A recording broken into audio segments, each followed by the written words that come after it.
ايماجيني تكون عندك ثقة في الديانة تاعك لدرجة وين تولي تحوس تدخل الناس ليها، ويجي النهار وتتلاقى بنادم مسلم تسيي تخليه يعتنق الديانة تاعك، بصح يخبطك بكلمات يزعزع لك الثقة اللي كانت فيك، ويخليك تتضارب مع روحك باش تبين لنفسك باللي الديانة تاعك صحيحة. تتخلص عليك تفقد الثقة غير بالعقل وتعتنق الاسلام. اليوم راح نحكو على خالي ميك، البنادم اللي كان الحلم تاع حياته يولي كاهن مسيحي، وفي طريقه للبحث عن الحقيقه اعتنق الاسلام. وقبل ما نبداو، اذا عجبك المحتوى حاب تدعمني، لايك للفيديو، وهذا ما كان. يلا نبداو حكايتنا. تبدا حكايتنا في امريكا، واكزاكتومون في دالاس، وين زاد البطل تاع القصه تاعنا خالي الميك، وتربى في عائله محافظه، عائله مسيحيه محافظه يعني. والفرق بين العوائل المحافظه وتيري برك كما قلنا في الحلقه اللي فاتت اذا شفيتو، كو العوائل المحافظه دائما يروحوا الكنيسه، شغل كل حد يروحوا الكنيسه، يروحوا الحلقات تاع التعليم هادوك وكذا. والعوائل اللي لا شغل خطره في الغره، خطره في الشهر، خطره في شهرين، على حسب تما راسهم وش يقول لهم. وبما انه خليل تربى على الدين والطاعه كما يقولوا، كان كل حد يروح مع يماه وخاوته للكنيسه، ويروحوا لرحلات التعليم المسيحيه في الصيف. وكي كان في عمره اكزاكتومون 7 سنين، جمعوا الدراري هكا مع بعضهم وداروا لهم درس على الجنه والنار، وين عرضوا لهم في الداطاشو واحد الفيديو اللي يحكي على الجنه والنار. شغل الفيديو يوري لك كيفاش الجنه جايه وكيفاش النار جايه، وكيفاش الملائكة دايرين، وكيفاش يدخلوا ويخرجوا، كيما يامنوا هما يعني. المهم كان فيديو يشرح تفاصيل بالتغذية البصرية، وهداك الوقت كان ولد صغير، والفيديو هداك خوفو بزاف لدرجة وين قال باللي لازم اي واحد نلقاه في الطريق نسلكو. شغل لا غالب ولد صغير قال لك بلي اي واحد نلقاه في الطريق نسلكو نصوفيه ونديه معايا تسمى الجنه كما يقولوا. وقعدت الفكره هذه تدور في راسو حتى وين قال باللي خلاص لازم نخدم حياتي كامل باش نوصل للهدف تاع الاخره، واللي هو ندخل للجنه. وربي يوفقه سبحان الله، باش تشوفوا باللي كي تكون نيتك طيبه يعني شغل طريق تتحلك. المهم نكملوا. تربت في قلبه هاد العفسة تاع حب الديانة المسيحية، والهدف اللي حطه في صغره هو يولي بابتست بريتشر، ولا كيما نقولوا حنايا كاهن في الديانة المسيحية تاعهم للطائفة البروتستانتية. وقيل اذا مانيش غلط، ما درتش لي ريسيرش تاعي دونك يا ليسونسيال بابتست بريتشر، حوسوا عليها وشوفوا وين اكزاكتومون جايه. وكان يحب هذا الدومان لدرجه انه قرر يلتحق بالمدرسه الدينيه بعد ما يكمل المرحله الجامعيه، واللي تخصص فيها في مجال earn money by money، ولا تربح دراهم بالدراهم، واللي كيما نعرفوا حنايا الربا من الاخر. تسمى القرايه تاعو كامل كانت كيفاش يربح هذيك الفايده الزياده من دراهمه، تسمى كي تجيب دراهم كي يولي عنده راس مال كيفاش يربح هذيك الفايده الزياده. تسمى قرايته كانت كامل على هديه.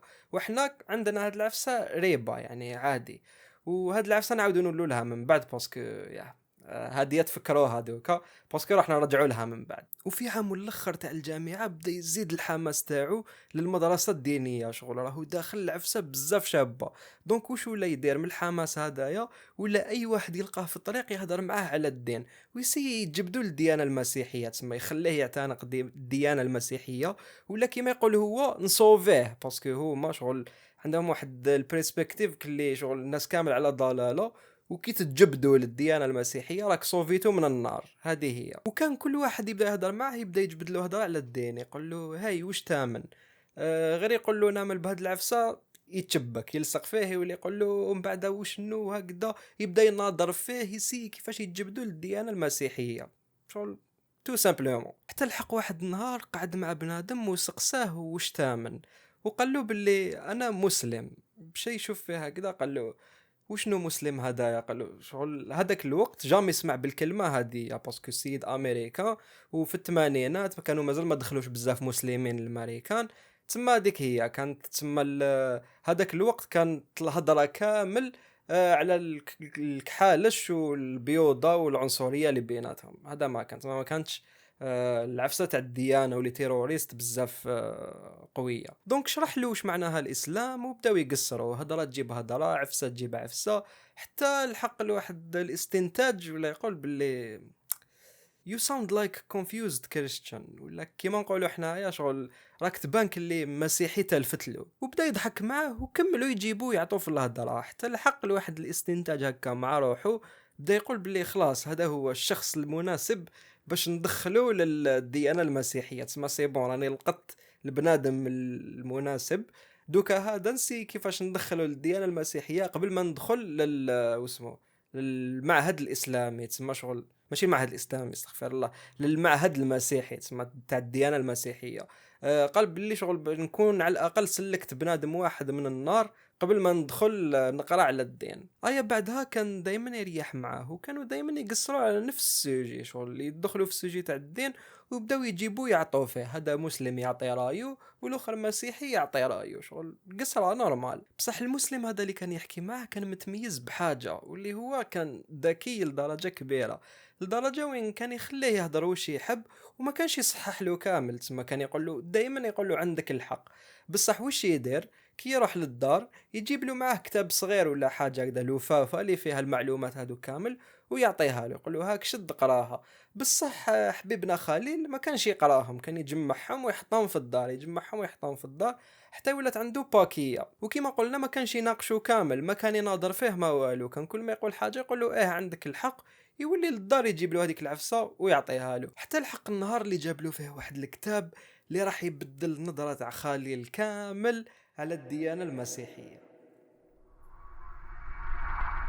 الكتاب اللي عطاه له كان اسمه Is the Bible the God's Word، ولا هل الإنجيل كلام الله، واللي كتبه الشيخ أحمد ديدات وحكى فيه على الماضي تاع الإنجيل من البرسبكتيف تاع الديانة المسيحية. يعني ما قالش فيه بلي الإنجيل محرف هكا ديريكت، لا جاهم من الحقائق اللي يخليهم يامنوا بنفسهم بالإنجيل محرف بلا ما يعطي النهاية اللي نعرفوها كمسلمين، ويخلي البنادم اللي يقرا الكتاب هو اللي يبدا يحوس اكثر، ولا كما يقولوا يخلي اللي يقرا هو اللي يخدم راسو ويحوس على الاجابه بنفسه. خليل كي شاف العنوان هذا اثيره بزاف وقرر يقراه، ماشي كيما الاخرين اللي كان يرميهم في ليطاجير حتى ولاو بزاف، فهمتوا كيفه؟ هاد المره قرر يقراه، ومادام راهو كابر على الديانه المسيحيه وداير في باله باللي الانجيل شغل 100% حقيقي وما فيه حتى غلطه، تما قرر شغل يتشالنجي احمد ديدات، ولا كيما يقولوا يتشالنجي الكتاب تاع احمد ديدات، ولا شغل اللي ناظروا كيما يقولوا، باسكو طلع له واحد النوع تاع الايجو هكايا وين ولا يقول باللي الكتاب هذايا راني قاريه مليح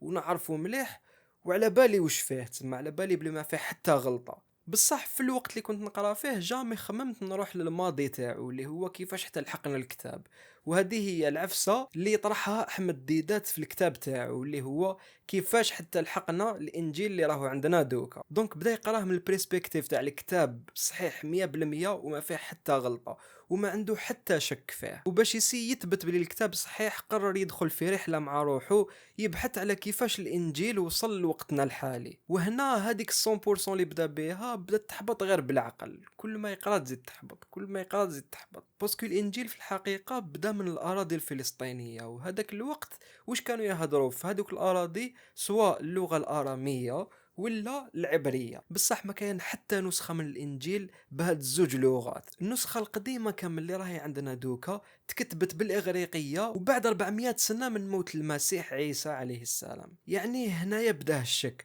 علاش ما كاش نسخه من اللغه الاصليه تاع الكتاب، وعلاش ما بان والو من النسخ اللي كانوا متواجدين في وقت سيدنا عيسى عليه السلام، ولا مور ما مات بشويه، علاش مر 400 سنه بالتحديد؟ يعني في هذا 400 سنه جاز شحال من جيل، جازوا واحد شحال 10 اجيال ولا اكثر، وعلاش وبزاف اسئله بداو يجوه في راسو. وكي زاد تعمق اكثر زاد لقى بلي كاين نسخ من الانجيل ما يشبهوش كامل لبعضهم. بار اكزومبل الانجيل تاع البروتستانت والانجيل تاع الكاثوليك ماشي كامل كيف كل واحد عنده شغل الخرابيط اللي زادهم من عنده، ولقى اختلافات بزاف بينهم لدرجه وين بنفسه صنفهم باللي يعتبروا شغل كتابات مختلفين على بعضهم، شغل امبوسيبل يكونوا نفس الكتاب. وقد ما يتعمق اكثر يزيد يفقد الثقه اكثر، حتى وين ولا يقول لروحو اصبر، لازم نحبس هنا ونقلب السوجي على السيد هذايا. الحاله ما راهيش تعجب، وراني كل ما نتعمق الحاله تزيد تظلام اكثر، باسكو حرفيا ليكيب كان كل ما يبرر حاجه تخرج له حاجه اللي تزيد تبدل له رايه كامل في الموضوع. وباش يتهرب من الموضوع ويرمي الثقل هذا كامل على صاحبه، راح ليه قال له اسمع، تقدر تقول لي كيفاش حتى جاكم القرآن، كيفاش حتى وصل لكم لدوكا، تما اعطيني تما لي ستاب كيفاش حتى وصل. دونك قعد معاه وبدا يحكي له، دونك حكى له عفايس خفاف هكا باش يشبع الفضول تاعو. من بعد راح جاب له كتاب تاع السيرة النبوية وقال له هاك تفضل تقدر تقراه. هاد الكتاب بعد ما تقراه تقدر توصل للنتيجة اللي راك حابها، واللي هي كيفاش حتى جانا القرآن وكيفاش مشى ولحقنا لدوكا. كيما كان الحال بعد ما قرا الكتاب فهم تم كيفاش جا القرآن، شغل ديريكت، ما كان لا تعقيد لا هدية وهدية ودخل هذا وحبط هذا. بلاد عربية جا فيها نبي تنزل عليه كلام باللغة العربية اللي هي اللغة تاعو، ومازالوا محفوظ باللغة العربية ليومنا هذا. يعني محمد صلى الله عليه وسلم والصحابة حفظوه للجيل اللي بعدهم، والجيل اللي بعده حفظوه للجيل اللي بعده، والجيل اللي بعده حفظوه للجيل اللي بعده، حتى الحق وين تنكتب. وهذا ما كان سهلة وتدخل للراس، وما جاوه حتى تعقيدات كيما كي كان يحوس على أصل الإنجيل. ومادام القرآن كانت حكايته سهل على الإنجيل، زاد داقت له كتر، باسكو كل ما يتعمق كتر في الإنجيل يزيد يغرق. هنا زاد شاف واحدة من مؤلفات أحمد ديدات واللي شعلت النار كيما يقولوا، واللي اسمها محمد صلى الله عليه وسلم في الإنجيل. وقال خلاص هذه هي العفسة اللي راح تحكم. الانجيل قريته شحال من مره وعلى بالي بلي محمد ما تنذكرش في الانجيل كامل، وراني سير منها. تسمى الديدات هنا هو اللي راهو يتحدى فيا بهذا الكتاب، تسمى نقبل التحدي. وبدا يقرا ويقول اصبر السيد هذا عنده الحق، تحاليل هذوما اللي راهو يديرهم عنده الحق فيهم اكثر من الناس اللي قاعدين يقولوا بلي هذا السيد اللي راهو مذكور لهنا في الانجيل هو المسيح عيسى. وباش ما نغلطش في الشرح خاوتي، باسكو راني السر بلي راح نغلط لو كان بدا نتفلسف، نعطيكم كيفاش هضرها هو. دونك واش راح ندير، راح نترجم هضرته برك هنايا. دونك يا So if you want a Christian to prove that Jesus is who they say he is, they would refer to Old Testament and say, hey, he's mentioned here. There'll be a prophet who does this. He comes from this area. He does this. He does that. I mean, and he fits it perfectly, right? So how can you reject it? But it never says Jesus in the Old Testament. There's no Jesus mentioned by name. And each time I compared the two, I found myself more favorable to the Dot's explanation than the Christian explanation. Maybe I'm the confused Muslim. I now have probably 50 to 100 verses in the Bible that are very just clear. It has to be the Prophet Muhammad. In Deuteronomy 32, 1 through 3, it says the God came from Sinai, dawned from Seir, which is Palestine, and shined forth from Mount Paran. Okay? So if God came from Sinai, that's a direct reference to Moses. If he dawned from Seir, Jesus' ministry was 3 years in Palestine. Very clear who that's referring to. Who shined forth from Mount Paran, right? And he came with 10,000 saints with a fiery law in his hand. Okay, who might that be? Well, where is Paran? Okay, you have to, and people argue about this all the time, but it's abundantly clear in the Bible. It says that when Abraham took Hagar and her son Ishmael out and left them in the wilderness of Paran, and he grew to be an archer. And then, so where is Paran? Mecca. Where did the prophet come from? Paran. Did he come with 10,000 saints and a fiery law? Yes. بعد هاد اللحظة خلاص اقتنع وبدا يتضارب مع مخو كيفاش يخلي المسيحية مادام يحب بزاف النبي عيسى عليه السلام، وكان يقول باللي النبي عيسى سبيسيال، شغل ما كاش كيفاش نخليه ونروح. وهنا صاحبه كيسمعوا يقول هكذا زاد حط الملح على الجرح كما يقولوا، وعطاله كتاب اسمه جيزس the prophet of Islam، واللي بالعربية المسيح عيسى هو نبي الإسلام. وهذا الكتاب تاني من مؤلفات أحمد ديدات، تسمى تقدر تقول بلي أحمد ديدات هو اللي كان السبب باش هذا السيد يدخل للإسلام. المهم هنا تلفت له كي شاف العنوان وبدا يقرا ديريكت، ما حوش يفهم كامل، باسكو كيفاش عيسى هو نبي الإسلام، شغل العفسة ما تدخلش في الراس. دونك بدا يقرا فيه ديريكت وبدا يقتنع، بدا يوصل لواحد المرحله وين خلاص شغل العفايس كي بداو يتشكلوا قدامه سي بون، شغل ما كاش كيفاش ينيوريهم كامل، باسكو على حسب واش قرا كل شيء بان صحيح. في الاسلام يامنوا بالمعجزات تاع عيسى، يامنوا باللي عيسى نبي، يامنوا بكل حاجه غير انه عيسى اله. هذا ما كان. ومع الخلوطه هذه اللي كانت في راسو كان مامن بحاجه وحده برك، واللي هي البحث عن حقيقه الانجيل، هي اللي وصلته وين راهو دوكا. وفي النهايه اقتنع بكلش. مادام عيسى جاب نفس الرساله اللي جاب بها محمد، سي بون هنايا خلاص، توضحت له الصورة كما يقولوا. دونك كما قلنا توضحت له الصورة، وهنا قرر يدخل الإسلام. وما طولش كامل، باسكو النهار اللي بعده ناض طب راح للجامع ديراكت، ولأول مرة في حياته بصح لقاه مغلق. قاعد في التروطوار عند باب المسجد يستنى في شخص يجي باش يسقسيه كيفاش يدخل للإسلام. وما قالش مين بال صاحبه المسلم اللي وصلوا لهاد المرحلة، لا شغل من قوة الخلوطة اللي كانت في راسو رفض روحه وراح ديريكت للجامع. سي بون راني حاب ننطق الشهادة خلاص. جازو 10 دقائق وهو قاعد في التروطوار يستنى اي واحد يجي، حتى قارا بنادم قدامه. خرج من الطوموبيل وسقساه نقدر نعاونك؟ اسكو كاين كاش حاجة ولا؟ قال له اسكو انت راح تفتح المسجد هذا؟ قال له ايه انا راح نفتح. قال له هذه هي. قال له جيت ننطق الشهاده من الاخر، جيت ندخل للاسلام. وبكل فرحه قال له ايه تفضل. كان وقت صلاه الظهر وجا فتح الجامع باش يبداو يدخلوا الناس يصلوا، وكان خليل وهذا السيد هما اول الناس اللي يدخلوا للمسجد. وهنا بدا يسقسي فيه اسكو تعرف اركان الاسلام، اسكو تعرف اركان الايمان اكسيتيرا. خليل قال له لا ما نعرفش. قال له علاش راك حاب تدخل الاسلام مالا؟ وهنا قال له عفسه عجبتني بزاف. قال له لا ما نعرف حتى حاجه على الاسلام.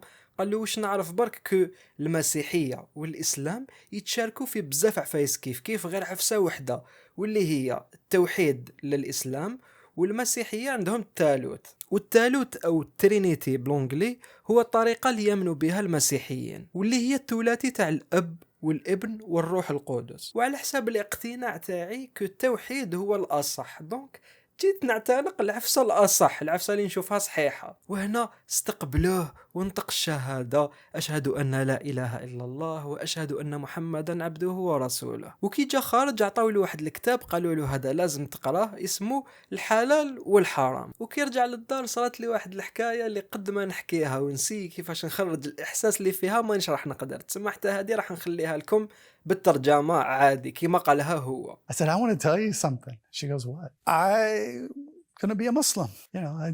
I became a Muslim. And her face looked at me. I mean, it's from hi to what? What did you do? I said, I became a Muslim. She goes, why would you do? And she started yelling and getting upset. And she says, I don't know where did this come from? I'm not gonna. And she started just making a list of things she was never going to do. I'm like, calm down. Just be happy for me. I don't care what you do. Right? It's for me. وبعد هذه كمل حياته عادي، وبدا يقرا في الكتاب هذاك اللي عطوه له. واول عفسه شافها اللي هي المسلمين ما يتعاملوش بالربا، وهنا كانت الصدمه الكبرى. صح، والقرايه اللي قريتها حياتي كامل على المعاملات الربويه، كيفاش ندير معاها دوكا، منين راح نصيب خدمه دوك نعاود نبدل القرايه، وش ندير شغل. هذه هي العفسه الاولى اللي جاته في راسه. بصح الحمد لله ربي عطاله رزقه كما اي واحد في الدنيا. وتاني قدر يفتح مخه لدرجه وين يشوفها من منظور تاني، كي ربي سخر له هذه المعلومات كامل باش يتجنب المعاملات الربويه في المستقبل. باسكو على حساب واش قال الامريكان معمره بالمعاملات الربويه، تسمى كي يعرف هذه المعاملات وين راهم وكيفاش يتجنبهم راهو في خير كبير. كمل يقرا في الكتاب تاع الحلال والحرام. وهنا زاد لقى عفسه اللي كان دايرها وقت طويل وما كانش على باله بها، واللي هي العلاقات الغير شرعيه. وما كانش عنده علاقات مع ناس بزاف، كانت مرة وحده ساكنه معاه في الدار عادي كما لي زاميريكان كامل، تسمى يسكنوا في دار وحده قبل الزواج وتسمى يتعرفوا على بعضهم اكثر. العفسه هذه ما تصلحش في الاسلام، دونك راح ليها قال لها ديرك نتزوجوا من الاخر في اقرب وقت، لازم نتزوجوا. وكما كان الحال تزوجوا في اقرب وقت وداروا عرسين، واحد على الطريقة الإسلامية يعني في الجامع الفاتحة وكذا، والآخر على الطريقة المسيحية في الكنيسة وكذا، باسكو هي ما كانتش مسلمة يعني. كمل يقرأ وزاد شاف باللي المسلمين ما ياكلوش الحلوف، دونك راح ليها قال لها اسمعي كي ديري الحلوف ما تعطينيش، هذا ما كان. وبدات تعيط كيفاش تقول لي ما نمدلكش وما نديرلكش وكذا وكذا وكذا. قال لها لا ما تديري ما تقولي والو كي ديري الحلوف ما تعطينيش ناكل، هذا ما كانش ما فيهاش هكذا وهكذا، تحبي تاكلي كولي، انا ما ناكلش نورمال عفسه عادي. زاد قرا شويه في الكتاب تاع الحلال والحرام وزاد عرف باللي المسلم ما يلبسش الذهب، يعني الراجل المسلم ما يلبسش الذهب. وبدا يشوف في صبعه عنده خاتم تاع الزواج ذهبي. دونك راح لمرته وقال لها اسكي معليش نقدر نبدل الخاتم هدايا ونردو تاع فضة. ونحات الخاتم تاعها وتيراتو عليه ونطعيط وزعفت وقالت له لي هاد الخاتم راهو تاع الزواج وكيفاش تقول لي هكا وهكا وهكا. قالها ما كاين والو، ما حيصرا والو، خاتم يبقى سوفونير نبدلو برك ندير واحد تاع فضة في بلاصتو ونروحو نخيروه كيف كيف. وكما كان الحال بعد ما تكالمات راحوا خيروا خاتم كيف كيف لبسوه والاخر حطوه سوفونير نورمال. وفي الوقت هذا كامل مرتو كانت تشوف فيه بنظره بيزار شغل تاع واش بيه هذايا، راه كل يوم يخرج لي بخرجه جديده اللي تقلقني، اللي تطلع لي القنطه، اللي دير لي الاخر. يا الواحد ما يلومهاش، ما كانش على بالها كامل بهاد العفايس شغل. يا وهو تاني كان يديكوفري فيهم جديد وشغل من الحماس راح يهدر لها، كانت غير هي قدامه. وباسكو تاني بعد ما كمل الكتاب هذاك ولا يروح للمكتبة تاع الجامع يدي كتابات من التم يقراهم ويروح يهبلها، يقول لها باللي راني قريت هكذا واني عرفت هكذا واني عرفت هكذا، وهي تسمع له 5 دقائق 10 دقائق وتدير له يا وتروح للشومبرا تاعها كلي ما صرا والو. هو نورمال يكمل في الحماس تاعو هذاك، كل يوم يروح ليها يهضر معاها على العفايس اللي قراهم وتعلمهم. وبقى على هاد الحاله كاش 3 شهور حتى هي راحت له بنفسها وقالت له باللي راني حابه نتعرف على مسلمين واحد اخرين، تسمى شغل راني حاب نعرف منين راك تجيب مصدر الافكار هذوما. دونك راح للجامع سقساهم قال لهم اسكو نقدر نجيب مرتي تتعرف على المسلمين وكذا. قالوا له ماشي مشكل، قالوا له كاين الدار الفلانيه راهم يديروا فيها حلقه بالجمعه مور الجامعه ولا واتيفر. كاينه حلقه راهي تصرا تما يجوا فيها كامل العوائل، تما يجوا شغل نساء ورجال يديروا الحلقه، دراري تاني يديروا حلقه تما تاع تعليم القران، تحفيظ القران، اسئله عفايس هكا اون جينيرال. وكما كان الحال الحق يوم الجمعه ودا مرتو وراح لهذيك الحلقه. ومرتو كانت اول مره تشوف تسمى تشوف نساء مسلمات وتتلاقى بهم وتناقش معاهم تهدر معاهم اكسيتيرا، دراري صغار تشوفهم كيفاش يتربوا على الدين اكسيتيرا، وكانت تقصر معاهم وعجبها الحال لدرجه وين المره الجايه قالت له نزيدوا نعاودوا نولوا. دونك كان يديها، كان يروح معاها مره زوج. في المره الثالثه كي ناضوا يصلوا سقساته قالت له اسكو نقدر نوض نصلي معاكم. قالت له باسكو ما باليش كي راني قاعده من اللور وانتم ما تصلوا نحس شغل عفسه راهي تجبد فيا شغل تقول لي روحي تصلي معاهم. دونك قال لها تما كي حابه تولي مسلم. قالت له لا لا غير هذه اللي ما تصراش، مانيش حابه نولي مسلم. قال لها ما كاين والو معليش روحي تصلي نورمال. دونك طلعت معاهم ناضت تصلي نورمال شغل تعاند فيهم وش يديروا يطلعوا يحبطوا كل ما صرا والو عادي. وكملت على هذا الروتين مرة زوج 3 شهور 4 شهور وهي هكذا تروح تقرأ معاهم تتعرف على عفايس على الدين وتروح تصلي معاهم هكذا شغل اوازار حتى الحق النهار اللي قالت له هاي سي بون الحق الوقت وين اقتنعت سي بون لا راني حابه نعتنق الاسلام بصح ما نتحجبش ما نديرش كذا ما نديرش كذا ما نديرش كذا. هو من الفرحه تاعو قال لها ماشي مشكل ما تحتبيش ما ديري والو اعتنق الاسلام برك. هذا ما كان شغل هذه الفرحه غطات له على كلش مادام مرته راهي رايحه تعتنق الاسلام. وباختصار يعني بلا ما نطولوا الحكايه شفتوا الشروط دوك اللي جبدتهم كامل دارتهم، تحجبت ولا تدير عفايس الاخرين نورمال كل ما صرا والو شغل كل ما هدرت والو شغل هدرتهم برك. وهذا ما كان. هنا خلاص حكايتنا تاع خالي الميك ومرته اللي دخلوا الاسلام بطريقه عجبتني بزاف وحبيت نشاركها معاكم. وهذا ما كان. كاين اليوتيوبر يقول لك باللي هذا الفيديو راح يعجبك، ضرب عليه طلع.